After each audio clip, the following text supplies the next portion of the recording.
বন্ধুরা দেখতে পাচ্ছ এই যে আমি কাজ করছি। এখন বাজে সন্ধে 7:30। হ্যাঁ, কারখানায় কেউ নেই। হ্যাঁ, এই যে একটা ভাই কাজ করছে, ভাইয়ের নাম হচ্ছে রিজাউল।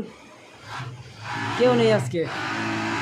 দেখো আজকে শুক্রবার, কারখানা পুরো ফাঁকা, দেখতে পাচ্ছ? কেউ নেই, এই ঘরেও নেই। আর একটা ঘরে যাচ্ছি, এই ঘরেও নেই কেউ।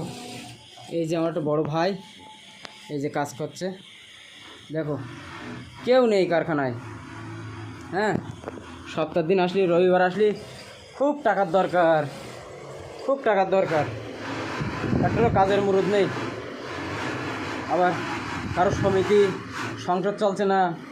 আজকে শুক্রবার সন্ধ্যে 7:30 বাজে, কারখানায় কেউ নেই। সারা সপ্তাহ ঘুরবে, কাজ করবে না, আবার টাকা, খুব টাকার দরকার। আবার মনে করো সারা সপ্তাহ ঘুরিছে, মাল উঠেনি, আবার বলবে মালের রেট কম। হ্যাঁ, তখন মালের রেটের সমস্যা হবে। এমন ঘটছে, কোনো সমস্যা নেই। আবার রবিবার আসলে খুব টাকার দরকার, শরীরই পারে না। হ্যাঁ, সব পয়সার দরকার।